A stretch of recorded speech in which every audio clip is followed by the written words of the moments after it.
All right, let's dive in. Today we're exploring the world of David Goggins, this retired Navy SEAL and ultramarathon runner. We're using his book, Can't Hurt Me, to kind of get into, well, what makes him tick? Yeah, his story's definitely not your typical self-help stuff. It's more about like facing pain head on, going beyond what's comfortable, and reaching limits that most people wouldn't even think about. Goggins' childhood, let's just say it was anything but easy. I mean, the abuse he went through from his father, it's pretty heavy He stuff. describes it as like living in a picture-perfect neighborhood, but the reality inside their home at their family's roller rink, Skateland, was terrifying. And not just, physical abuse, he also saw his mother being abused. Here's this memory he shares about being, I think, 6 years old, sleeping on the couch with a loaded gun under the cushion. Mhm. Yeah, that really shows you the kind of danger and uncertainty he lived with every day. Those kinds of experiences, they stick with you. They, I think, created this deep sense of insecurity and fear of failure that he carried for a long time. And even after he and his mother escaped that environment, those scars, they didn't just disappear. He struggled with learning, with confidence, feeling inadequate, even when he, did well in things like high school basketball. He actually refers to his education as a time of cheating and copying. You can see that gap between what he achieved on the outside and how he felt about himself on the inside. So there's this turning point in his story when he receives a truly awful report card. It's a real wake-up call for him. He's done with being a victim of circumstance. Mm. He's going to take charge. That's when the accountability mirror comes into play. That mirror, it becomes this really powerful symbol. It's all about being brutally honest with yourself and confronting your weaknesses head on. Instead of looking for approval from other people, he uses this mirror to look at his flaws, his imperfections, and turn them into, like, fuel for self-improvement. It forces you to really look inward, acknowledge your flaws, and take responsibility for changing, for becoming better. So Goggins enlists in the Air Force, but these inner struggles, they don't just vanish. He's battling weight gain, and those old insecurities start to resurface. But then he watches a documentary about Navy SEAL training. Something clicks. It's almost like this challenge to confront his deepest fears. He sees SEAL training as, like, the ultimate test of resilience. But there's a massive hurdle. He has to lose over 100 pounds in less than 3 months to even qualify.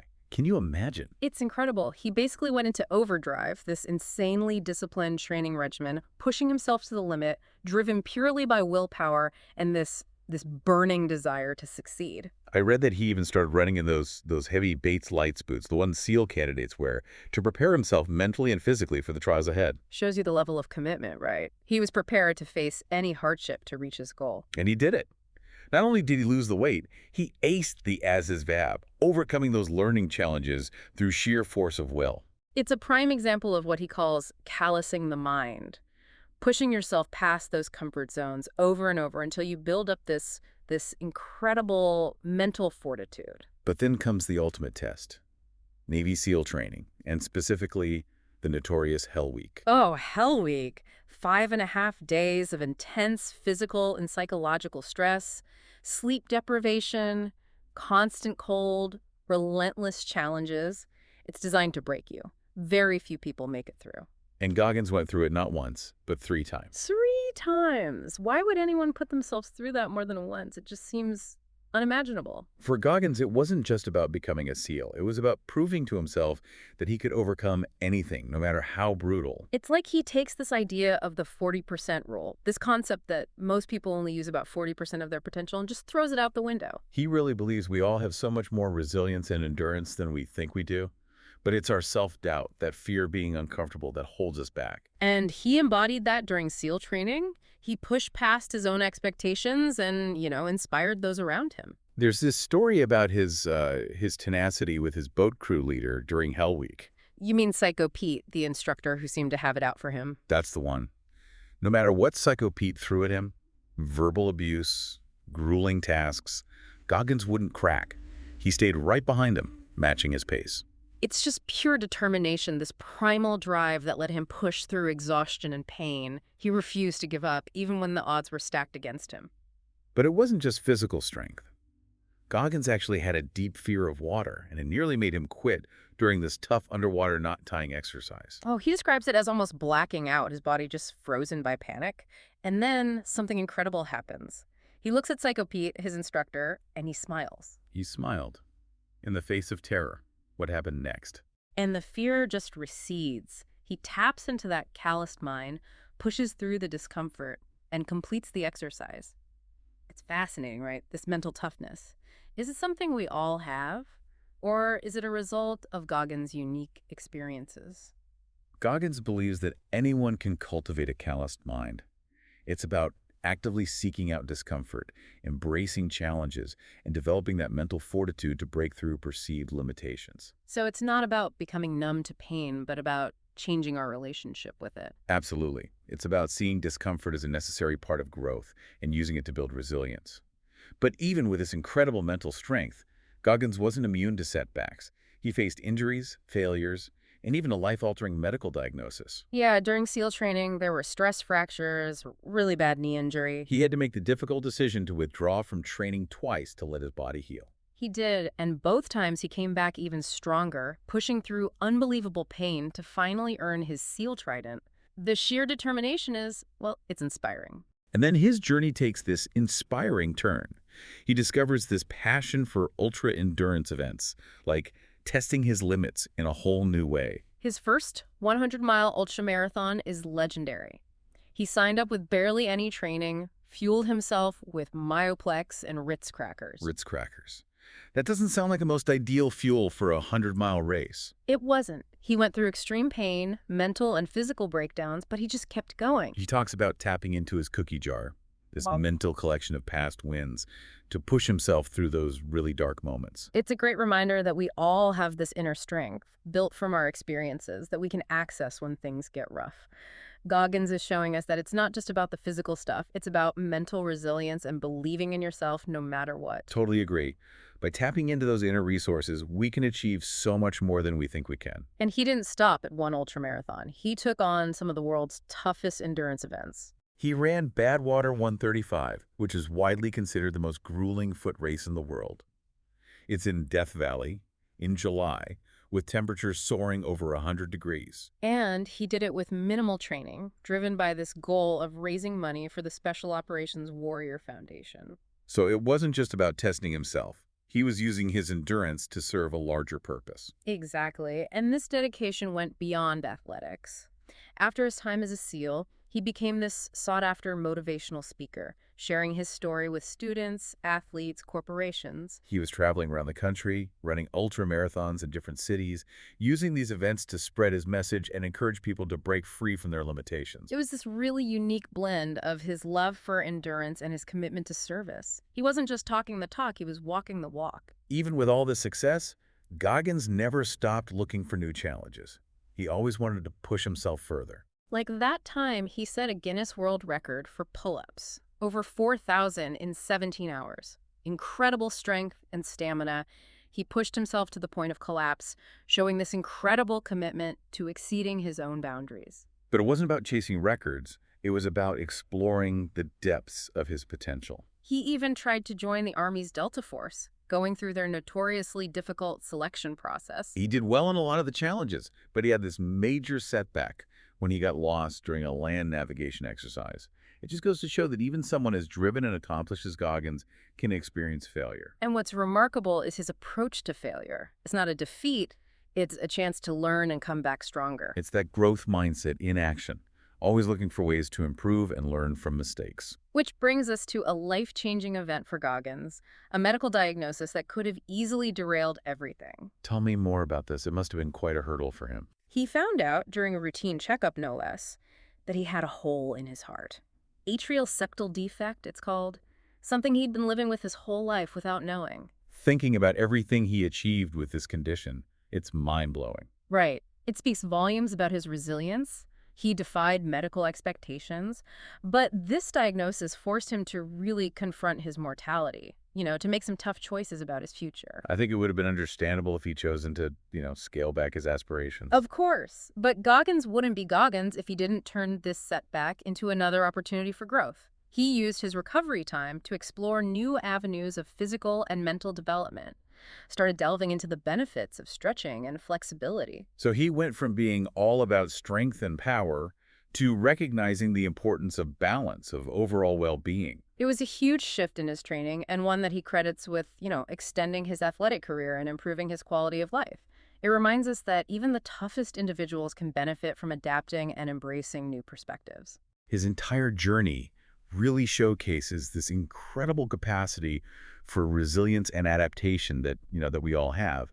It's about pushing beyond those self-imposed limitations. Totally. And it's interesting how he made this connection between his physical limitations and his emotional state. He realized that the tension he held in his body, it was actually hindering his performance, contributing to his pain. Right, and that was a crucial realization. It led him to explore new forms of movement and training. So he started incorporating serious stretching into his routine. He dedicated hours to it every day, pushing past his comfort zone, just like with his other training. And this had a ripple effect on other aspects of his life. Oh, definitely. Improvements in his sleep, his mood, just his overall sense of well-being. It really emphasizes the link between physical and mental health. That taking care of our bodies has a deep impact on our minds, and vice versa. Exactly. He even started practicing yoga and Pilates. Kind of a far cry from the image of a hardened Navy SEAL, isn't it? That's what's so inspiring about Goggins. He's willing to challenge those conventional ideas of toughness and embrace what works for him, regardless of what people might think. He's always evolving,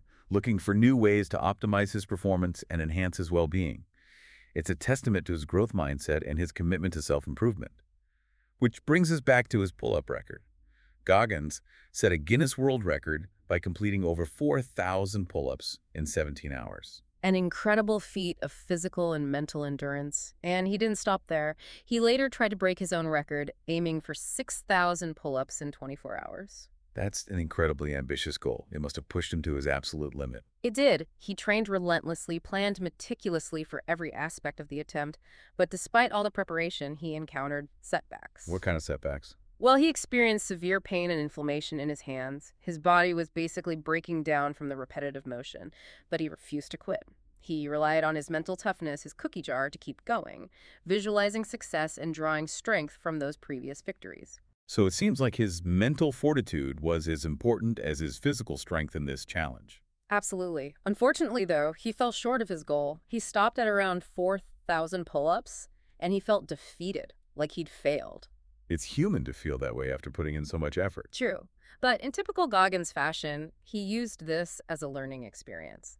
He scrutinized everything that went wrong, searching for ways to improve his approach, conducted a thorough after-action report, just like he would after a military mission. So he applied his military training to his athletic endeavors. Yeah. What did he discover through this process? He realized that he hadn't adequately prepared for potential hand injuries and that the environment he'd created for the attempt wasn't ideal. He was determined to learn from his mistakes and come back stronger. That's a valuable lesson for anyone, really. Failure can be an incredible teacher if we're open to learning from it. So what did he change for next time? Well, he modified his training, focusing on hand strength and injury prevention. He also took steps to create a more controlled and supportive environment for his next attempt. He wasn't content with just accepting defeat. He saw failure as a stepping stone to success. That's an inspiring way to view setbacks. It is. Speaking of exceeding expectations, let's talk about Goggins' experience with the Army's Delta Force. Okay, let's dive into that. What was it that drew him to the Delta Force after being a Navy SEAL? After his time with the SEALs, Goggins set his sights on Delta Force, which is considered one of the most elite special operations units in the world. He decided to go through their notoriously difficult selection process. I've heard stories about that selection process. It's supposed to be incredibly challenging, pushing candidates to their absolute breaking point. It is. It's a multi-week evaluation that tests your physical and mental limits to the extreme. So, how did Goggins do during this selection process? He excelled in many of the challenges, showed incredible navigation skills, endurance. He really impressed the cadre with his grit and determination. But knowing his story, I'm guessing there's more to it than that. Did he run into any obstacles? He did. During a crucial land navigation exercise, he made a critical error and ended up getting lost. It cost him valuable time and ultimately led to his removal from the selection process. That must have been a crushing blow, especially for someone who had already accomplished so much. It was. It shook his confidence. He'd never experienced a failure of that magnitude in a military setting before. He started to question his abilities, whether he truly had what it took to succeed at that level. But, true to form, he didn't wallow in self-pity. How did he handle this setback? He analyzed his mistakes, recognizing the importance of meticulous planning and attention to detail. He realized that even the most experienced and capable individuals can slip up when complacency sets in. That's a valuable lesson for us all, regardless of our field. Definitely. Goggins used this experience as fuel for growth. He vowed to learn from his mistakes and never repeat them.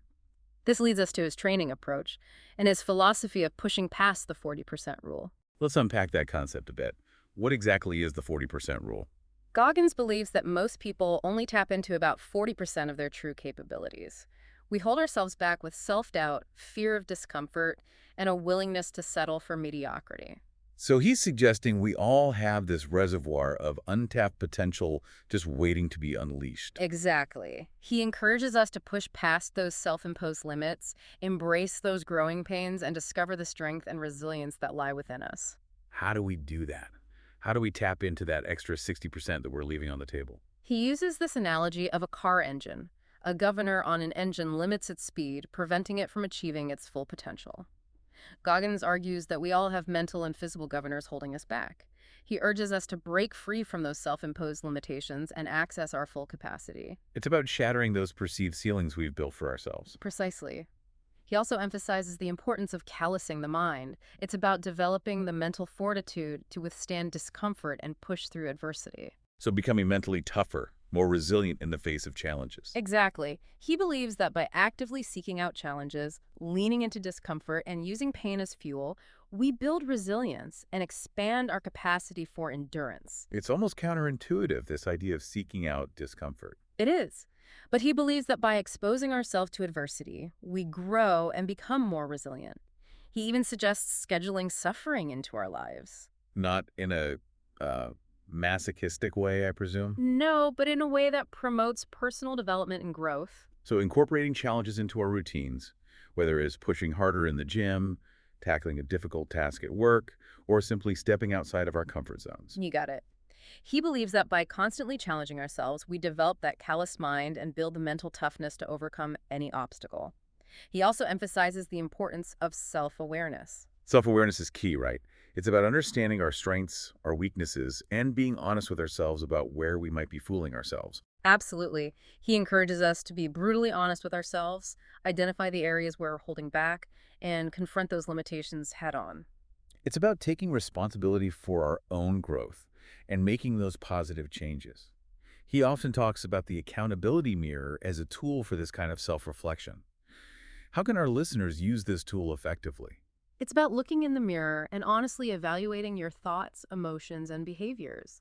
He encourages using the accountability mirror to call yourself out on your shortcomings, identify where you're not fulfilling your potential, and hold yourself accountable for making positive changes. It can be a powerful way to understand yourself better and accelerate your personal growth. It's a powerful exercise in self-reflection. Goggins also emphasizes the importance of visualization. Visualization is key. It's about creating a clear mental picture of your goals and using that image to fuel your efforts. He suggests picturing yourself succeeding, experiencing those feelings of victory. It can help you overcome self-doubt and stay motivated when things get tough. It's about harnessing the power of our minds to help us achieve our goals. Yes. Another concept he highlights is the cookie jar. It's a mental storehouse of past achievements that we can draw on when we feel depleted. Like drawing strength and inspiration from our previous victories. Right. He encourages us to savor those wins, both big and small, and use those memories to propel ourselves through adversity. It's a reminder of our resilience and what we're capable of accomplishing. Indeed. He advocates for replacing negative thoughts with positive self-talk and empowering beliefs. It's about changing that internal dialogue, shifting our mindset to unlock our potential. You nailed it. He also emphasizes taking action. It's about translating those goals into concrete steps and actually doing the work. It's not enough to just talk about our goals. We need to consistently take action, even when we don't feel like it. You're right. By building momentum through action, we create a cycle that leads to success. So it's a combination of mindset, preparation, and consistent effort. Yes, it's a holistic approach to personal development. Now, let's move on to Goggins' emphasis on stretching and flexibility. He actually had a major shift in his training philosophy when he discovered the benefits of stretching. He realized he'd overlooked this essential aspect of physical and mental well-being for far too long. What prompted this shift in his training approach? He came to the realization that his rigid focus on strength and endurance was actually hindering his performance and contributing to his pain. So he decided to dedicate time to developing a comprehensive stretching routine, spending hours each day working on his flexibility and mobility.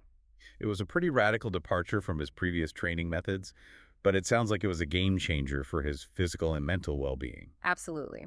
He noticed improvements in his sleep, mood, his overall sense of well-being. He even saw a significant decrease in pain and inflammation.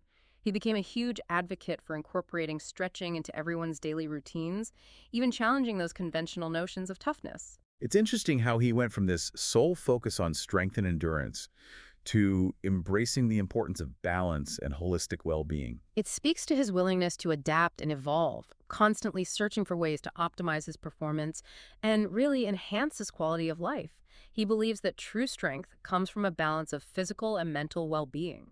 He even started sharing his stretching routine on social media, inspiring tons of people to prioritize flexibility. He encouraged others to break free from both physical and mental limitations. It sounds like he sees stretching as more than just physical flexibility. It's also about mental flexibility, isn't it? That's a great observation. He sees it as developing a willingness to adapt, embrace discomfort, and push past those perceived limitations.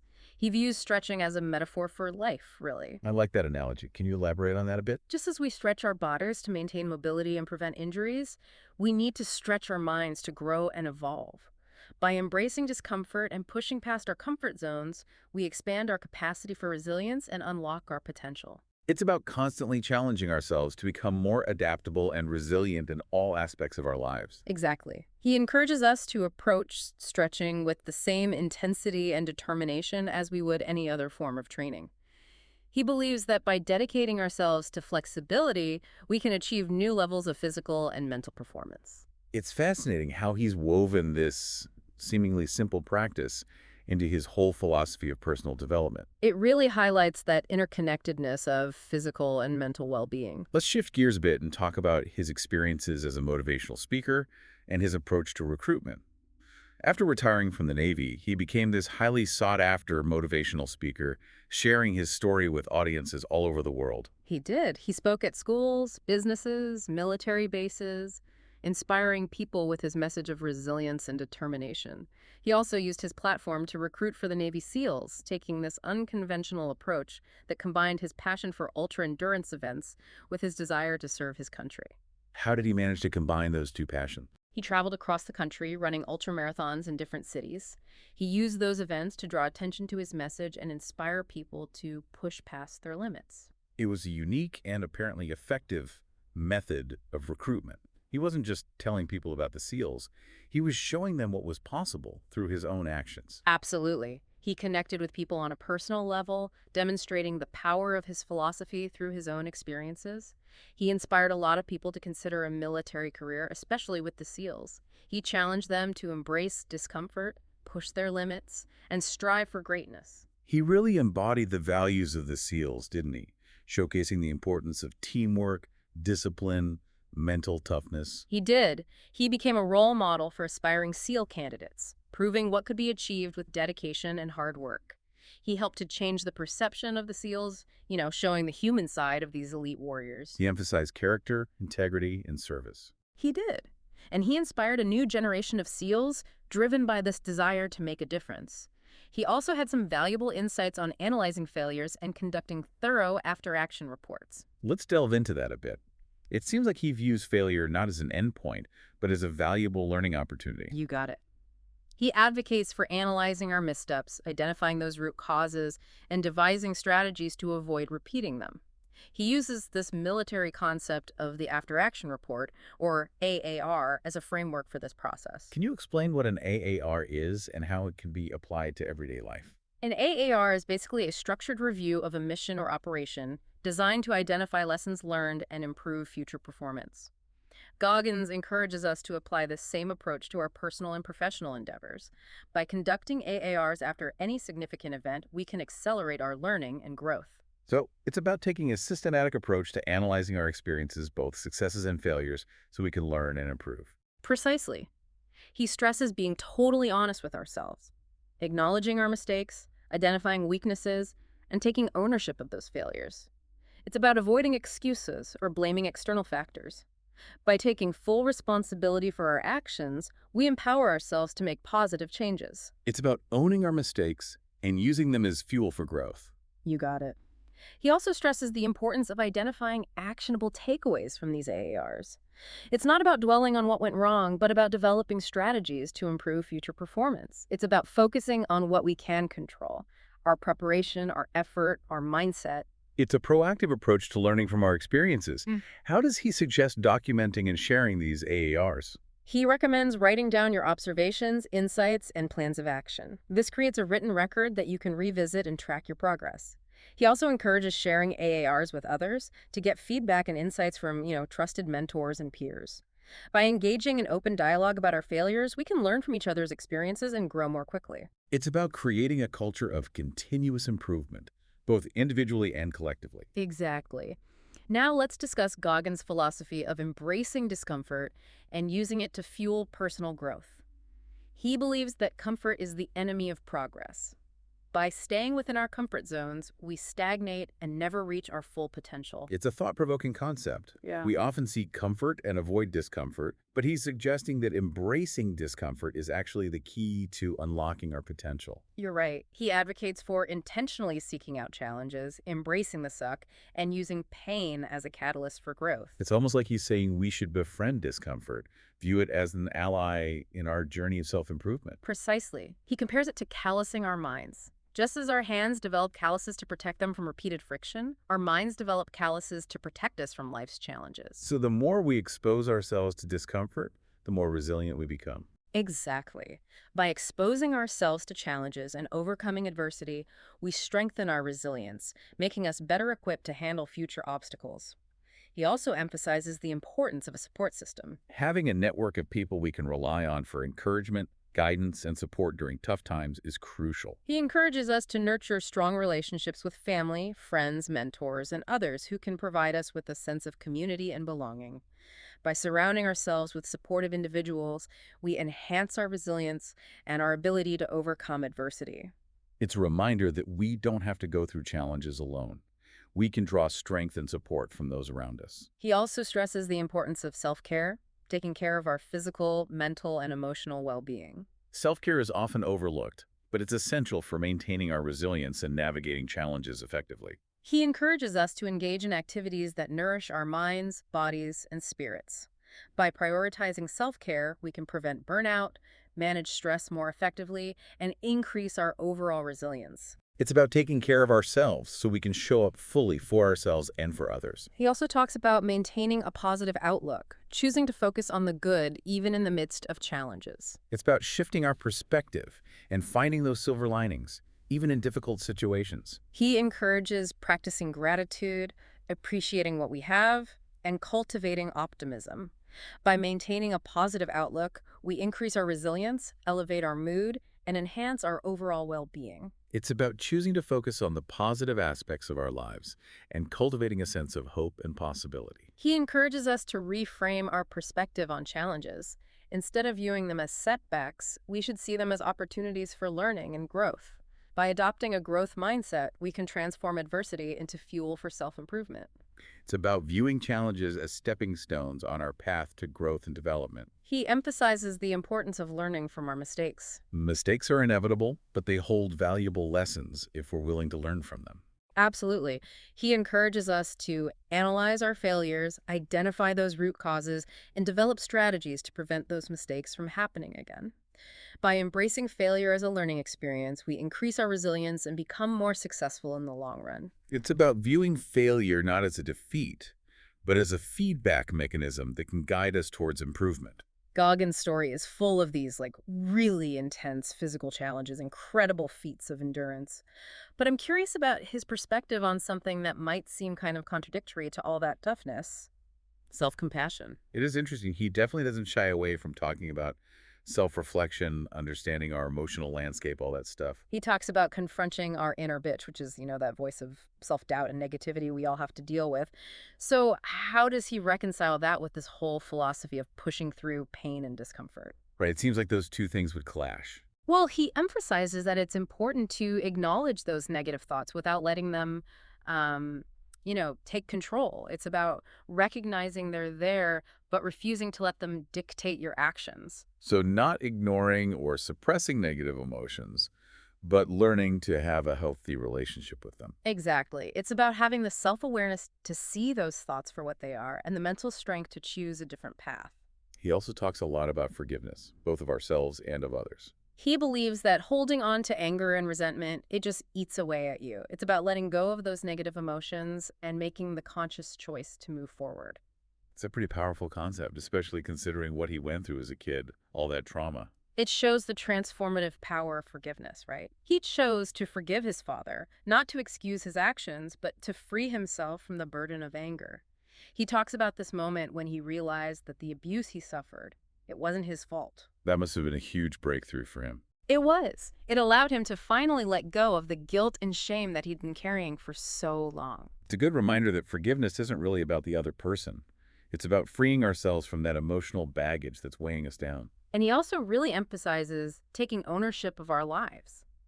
Instead of blaming circumstances or other people for our misfortunes, he encourages us to focus on what we can control: our actions, our attitudes, our responses to those tough situations. It's about empowering ourselves to create the lives we want, no matter what we've experienced in the past. He believes we all have the power to choose our own path and shape our destiny.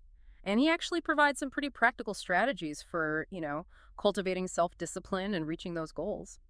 One technique he talks about is creating a 24-hour mission for our lives. What did that involve? A 24-hour mission. It's about approaching every single day with the same purpose and urgency as a soldier on a mission. So, creating a detailed plan for each day, outlining your objectives, and the steps you'll take to achieve them. Interesting. So treating each day as a mission to stay focused and motivated. Right. Prioritizing your tasks, eliminating distractions, making the most of your time. By approaching each day like this, you can stay on track and work towards those goals more effectively. Bringing that military level of intention and focus to everyday life. Exactly. He also recommends establishing routines and rituals that reinforce self-discipline, like waking up early, exercising regularly, meditating daily. These habits train your mind to resist those temptations and stay committed to your goals. Creating structure and consistency to support those efforts. He also emphasizes accountability, holding yourself responsible for your actions and tracking your progress. Whether it's using the accountability mirror, journals, or fitness trackers, it's about having systems in place to monitor your behavior and stay on course. Creating external reminders and support systems to keep us motivated and on track. He talks a lot about mental toughness, too. The ability to push through discomfort, resist temptation, and stay focused when things get hard. We can develop that mental toughness through visualization, positive self-talk, and, putting ourselves in challenging situations. So building up that resilience, that inner strength to handle whatever life throws at us. Exactly. Now, let's switch gears a little bit and talk about Goggins' perspective on talent versus hard work. He's a firm believer that talent is often overrated. That's interesting. It's easy to fall into the trap of thinking that some people are just born with natural ability while others aren't.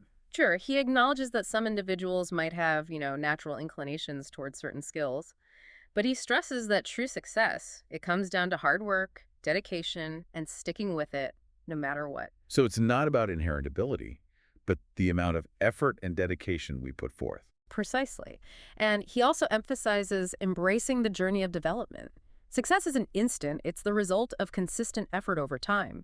It's about focusing on our own progress, not comparing ourselves to others. By celebrating our achievements, we stay motivated and on track. Focusing on our own path and celebrating our own victories. Right. He encourages developing a growth mindset. That's the belief that our abilities are malleable, that we can improve them through hard work and dedication. Seeing challenges as opportunities to learn and grow, not setbacks. Exactly. By adopting a growth mindset, we can tap into our full potential and achieve amazing things. He also recommends seeking out mentors, learning from people who've achieved success in our chosen fields, surrounding ourselves with positive influences, and getting guidance from those who've been there, done that, can really accelerate our growth. Leveraging the wisdom and experience of those who've come before us. He urges us to become lifelong learners, always seeking new knowledge and skills. By staying curious and committed to our own development, we can stay ahead of the curve and achieve lasting success. He also talks a lot about cultivating grit. Grit, that passion and persistence to pursue those long-term goals, even when we face setbacks. He sees grit as a major predictor of success.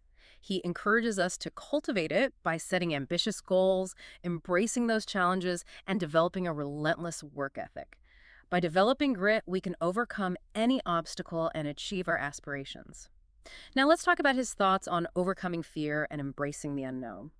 He views fear as a fundamental human emotion, something we all experience, but it shouldn't control our lives or prevent us from moving forward. Fear can be incredibly paralyzing if we let it. He advocates for confronting our fears head on, exposing ourselves to those things that frighten us, and building up the courage to step outside those comfort zones. Taking action despite our fears, proving to ourselves that we're stronger than we think. Exactly. By facing our fears, we diminish their power over us. He even suggests viewing fear as a sign that we're on the right track, that we're pushing our boundaries and venturing outside of the familiar. So fear can be an indicator that we're growing and challenging ourselves. Precisely. And he encourages us to embrace the unknown, open ourselves up to new experiences and opportunities for personal growth. Stepping into the unfamiliar with a sense of curiosity and adventure.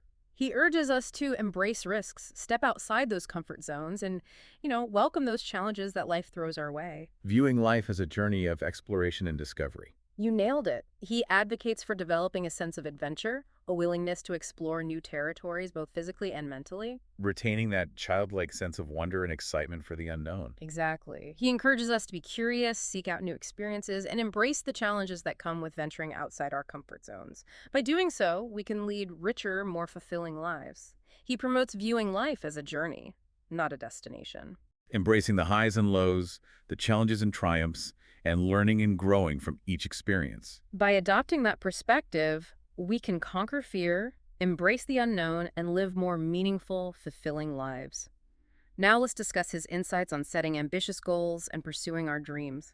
He's a big believer in setting goals that challenge us, that push us beyond our comfort zones. Setting the bar high and striving for something that truly inspires us. Absolutely. He urges us to dream big, envision those lives we want to create, and set goals that align with our values and aspirations. When our goals inspire us, they ignite a fire within us and fuel our efforts. Connecting our goals to something larger than ourselves, something that resonates with our core values. He also recommends breaking down those big goals into smaller, manageable steps. Create a roadmap for success, something that allows us to track our progress and stay motivated. He stresses the importance of consistent action, not just talking about our goals, but diligently putting in the work to make them a reality. Translating aspirations into concrete steps and then taking action consistently. Exactly, and developing that tenacious work ethic, that persistence to keep going, never giving up on our dreams. By taking consistent action, we build momentum and create this positive feedback loop that helps us achieve success. Turning dreams into reality through focused effort and unwavering dedication. He also emphasizes the importance of surrounding ourselves with positive influences, people who support our aspirations, inspire us, and hold us accountable. Building that network of support, being around people who uplift and empower us. Yes. Seeking out mentors, joining supportive communities, and distancing ourselves from those negative influences that drain our energy and undermine our efforts. By creating that positive and supportive environment, we increase our chances of success. He also stresses the importance of believing in ourselves, having faith in our abilities, trusting that we can achieve our goals. Self-belief is so crucial. It's about silencing that inner critic, focusing on our strengths, and embracing the power of positive self-talk. Absolutely. By developing that strong sense of self-belief, we can overcome self-doubt and achieve incredible things.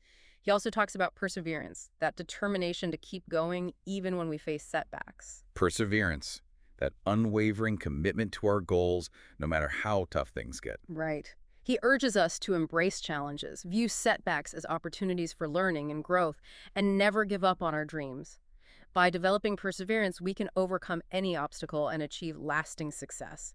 He also encourages us to discover our purpose, that driving force that gives our lives meaning and significance. Finding that deeper meaning behind our actions, aligning our efforts with something that truly matters to us. You got it. By connecting our goals to our purpose, we tap into this wellspring of motivation and inspiration that helps us persevere through challenges and setbacks. Living a life that feels truly meaningful and fulfilling. He urges us to reflect on our values, our passions, the things that truly give our lives meaning.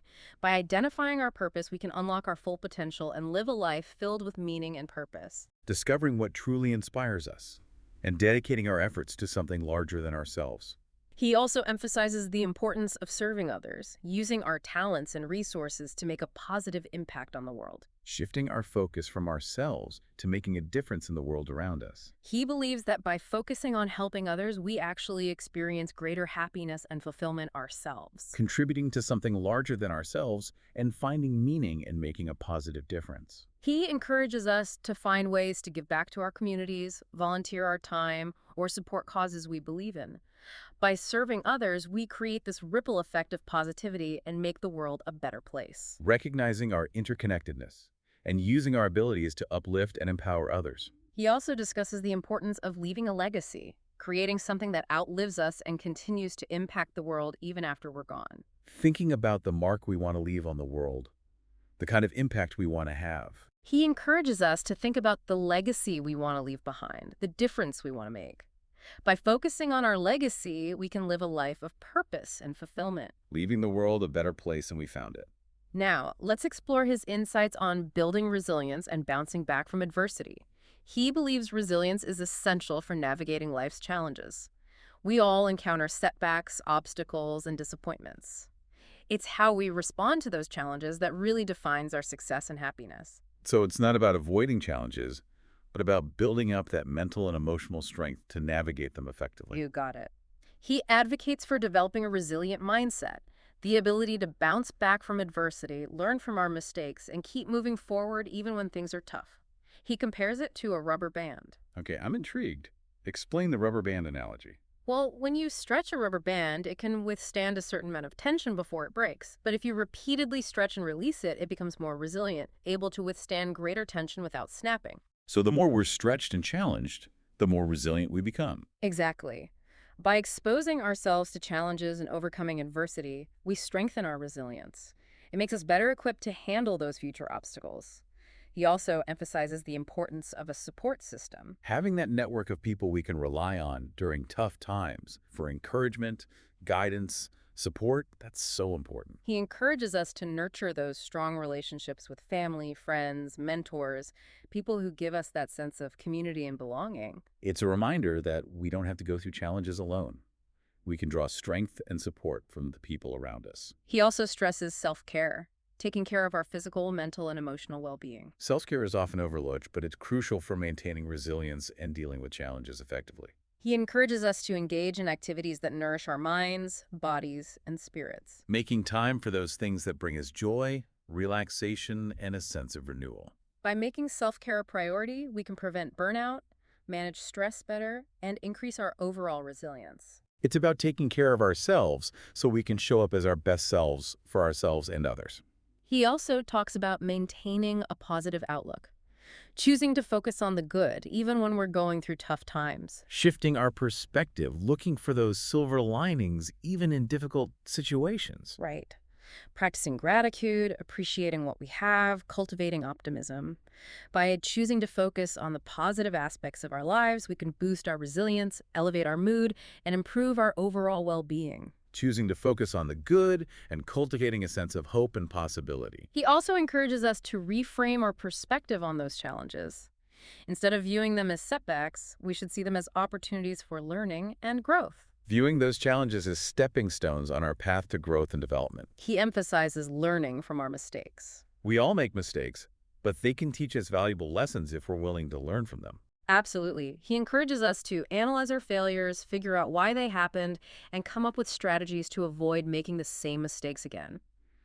By embracing failure as a learning experience, we can become more resilient and successful over time. Seeing failure not as a defeat, but as feedback that can help us improve. Now, let's dive into his thoughts on self-awareness and the role of the accountability mirror.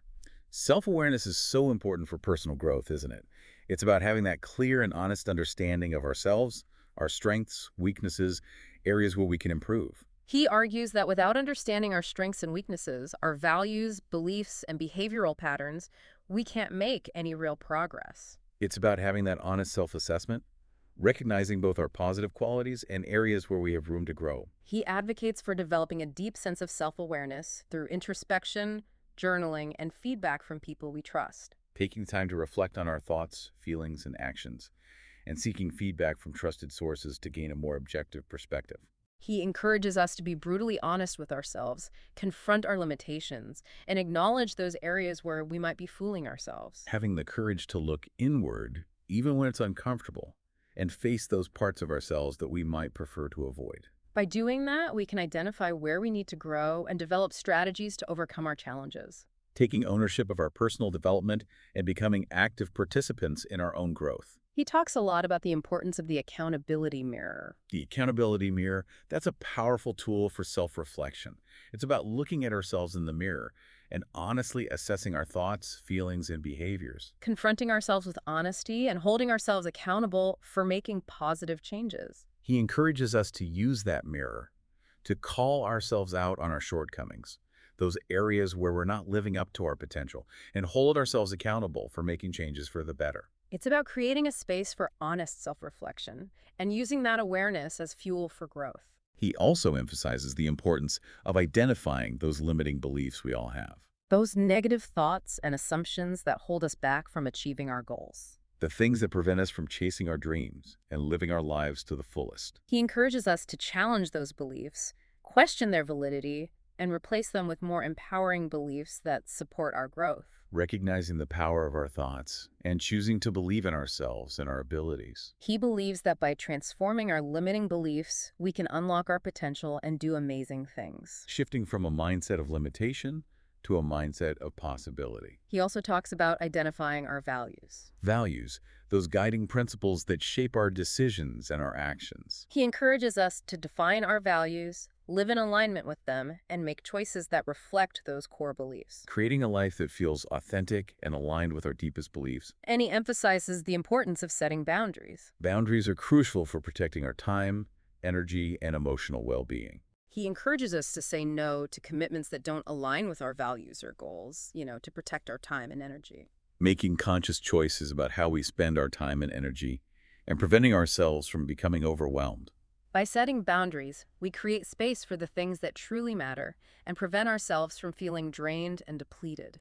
Prioritizing our well-being and making choices that support our health and happiness. He also talks about developing emotional intelligence. Emotional intelligence is so important for building relationships and understanding our own emotions and the emotions of others. It's about being able to understand and manage our own emotions, as well as the emotions of those around us. He encourages us to develop our emotional intelligence by practicing self-awareness, empathy, and effective communication. Developing a deeper understanding of ourselves and others, approaching our interactions with empathy and compassion. By improving our emotional intelligence, we can build stronger relationships, navigate challenging situations more effectively, and, achieve greater success in all areas of our lives. It's about developing those skills to manage our emotions and build healthy connections with the people around us. It sounds like emotional intelligence is a key part of personal growth and, forming meaningful connections with others. He definitely sees it as crucial. He also talks about self-care, taking care of ourselves physically, mentally, and emotionally. Self-care often takes a back seat, but it's so important for our overall well-being, for being resilient. He suggests finding activities that, nourish us, mind, body, and spirit. Finding things that bring us joy, help us relax, give us that sense of renewal. By making self-care a priority, we can avoid burnout, manage stress better, and improve our well-being overall. It's a good reminder that taking care of ourselves allows us to show up as our best selves, both for ourselves and for other people. And he also encourages us to seek professional help if we need it. We shouldn't forget that we don't have to face challenges alone. There are resources available when we need that extra support and guidance. He encourages us to reach out to therapists, coaches, or other professionals who can offer support and guidance when we're struggling. It's about recognizing when we need that help and reaching out to qualified professionals who can offer insights and tools to navigate those challenges. Seeking professional help can help us work through underlying issues, develop coping mechanisms, and, really accelerate personal growth. It's a sign of strength, not weakness, to recognize when we need that support and reach out for guidance. Goggins' story really resonates with people because it challenges those typical ideas about success and fulfillment. He emphasizes the importance of finding our purpose, embracing discomfort, pushing past those perceived limits. He encourages us to, question those societal norms that often dictate our choices and to define success on our own terms. It's empowering to think about creating a life that's true to our values and aspirations, rather than conforming to external expectations. He challenges us to take a hard look at our lives, identify those areas where we might be holding ourselves back, maybe out of fear or complacency. It's a call to action, to step outside those comfort zones and pursue the things that really matter to us. He reminds us that discomfort, a lot of times, it's a sign of growth, that we're pushing those boundaries and expanding our abilities. It's about shifting our perspective to see those challenges as opportunities for learning and development. He advocates for a life that's lived with intention, with purpose, and with unwavering self-belief. It's inspiring to hear about someone who lives that way and encourages others to do the same. Yeah. As we wrap up our deep dive into David Goggins' world, I'm really struck by the power of mindset. His story really highlights how our thoughts, our beliefs, our attitudes, they have such a huge impact on our experiences, on our ability to achieve our goals. He champions cultivating that mindset of resilience, determination, and unwavering self-belief. He encourages us to challenge those limiting beliefs, embrace those uncomfortable situations, and push past the boundaries we've set for ourselves. His journey is a reminder that we're all capable of so much more than we often think. It's a call to action, to tap into our inner strengths, overcome adversity, and live a life filled with purpose and fulfillment. Before we go, let's recap some of the key takeaways from our exploration of David Goggins' extraordinary life. Sounds good to me. Here's a 10-point summary of the principles and insights we've covered. 1. David Goggins overcame a traumatic childhood marked by poverty and abuse to become an ultra-endurance athlete and a retired Navy SEAL.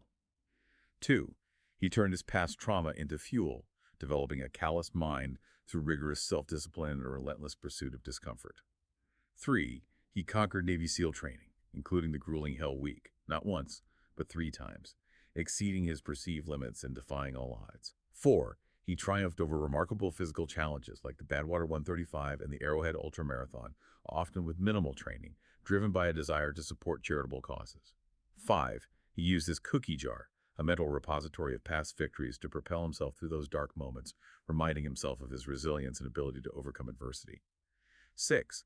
Goggins advocates for pushing past the 40% rule, maximizing human potential by surpassing those self-imposed limitations and embracing the discomfort that comes with growth. 7. He underscores the importance of self-awareness and being brutally honest with ourselves, utilizing the accountability mirror to confront those weaknesses and drive self-improvement. 8. He emphasizes the transformative power of stretching and flexibility, along with strength training, recognizing the profound connection between physical and mental well-being. 9. Goggins views failure as an opportunity for learning and development, suggesting thorough after-action reports, AARs, to analyze mistakes and refine approaches for future success. And 10, he inspires us to challenge our own limitations, tap into that untapped potential, and live a life filled with purpose, resilience, and unwavering self-belief. We hope you found this exploration insightful and thought-provoking. And remember, as Goggins would say, stay hard. And embrace the suck.